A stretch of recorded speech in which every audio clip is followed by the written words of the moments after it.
at you American hustlers right now. If you have skills, tools, and you're educated enough in the trade, then you can make and save a ton of money. That all depends on if you're willing to work for it and if you got the time to do it. Today I'm going to show you a little bit of what the handyman hustle might look like.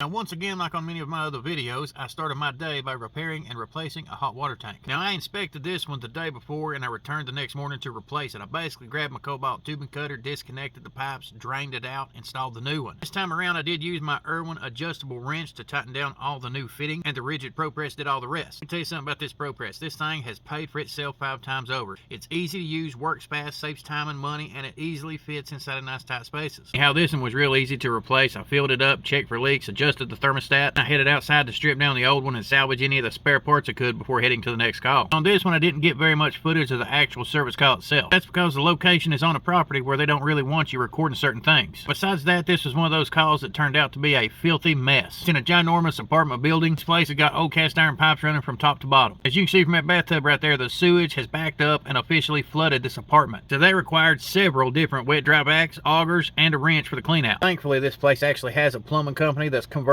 all these old cast iron drains into PVC for this exact reason. Pipes like this ain't nothing but a constant problem and a money pit. The good news is when they upgrade all this to PVC, they're actually looking for somebody to come in and remove all 300 garbage disposals from top to bottom. Want everything converted to a regular double bowl sink. I've already been in talks with them over that job. This next call, I was basically looking for a leak inside of a ceiling, which ended up being a loose nut on the overflow drain on the back of the tub. All I had to do was show up, remove an access panel, and then tighten up the nut. Call after this was another clogged up drain, but this time it was in a stand-up shower, so all I had to do was pull out the auger, put it down inside the drain, and auger it out. While I was there, they did have a leaking faucet that needed some new O-rings on it, so I took it apart and fixed that up for them. Next thing you know, I got my second call of the day pertaining to a hot water tank, but this time the client asked me to go check for a leak due to extremely high water bills. Whenever I started inspecting all the normal culprits, I ended up coming across a hot water tank, and the pop-off valve was stuck open on it. Which means this thing was pretty well running non-stop for the last month or two. Pulled out my Channellock pliers, went ahead and removed the old one, installed a new one that I had on the work truck, and then pro-pressed the lines back together. Now, these types of calls are random but predictable. Anything at your home can fail at any time, but whenever you work with real estates or property preservation companies like this one, you can expect these failures every few months. If you're going to get into the handyman business, try to get you some jobs on the side, you need a vast selection of properties to choose from. The more people you know and deal with, the more likely you are to get different jobs that's going to keep you busy. You are going to be competing against maintenance technicians, contractors, licensed professionals, and you're going to have to find that financial sweet spot in the middle of all that. Now, next up was an old washer box. There wasn't nothing wrong with the box itself, but the valve within the box was old and corroded. What happened was these people moved in, and whenever they went to go turn on the water through that valve, they broke the stem off of it. Used to, you could take these things apart and rebuild them, and I'm sure if I looked hard enough, I'd find all the stuff to do that. But for the price of a brand new wash box, it made sense just to go ahead and cut open the wall, disconnect the old wash box, hook up a new one, secure it to the studs, go ahead and pro-press all the pipes together and get this brand new wash box installed, their washer hooked back up again. These jobs ain't entirely too bad. At most, you're going to spend more time fixing up the drywall than you do anything. Now comes one of the last calls of the day. Now, just like I started out the day with a hot water tank installation, I finished up the day with another hot water tank installation. And the same with this one as I done with all the other ones. Got out the old one, plumbed in the new one, tightened down all the fittings with my Channellock pliers. Filled it up, checked for leaks, collected my money, and went on my way. If you want to see more content like this, all you gotta do is pop that clutch and subscribe. Sure would appreciate it if you'd comment down below. Help that algorithm move along a little bit. But until next time, y'all keep doing that backwoods hustle, which means you're gonna be saving and making that money.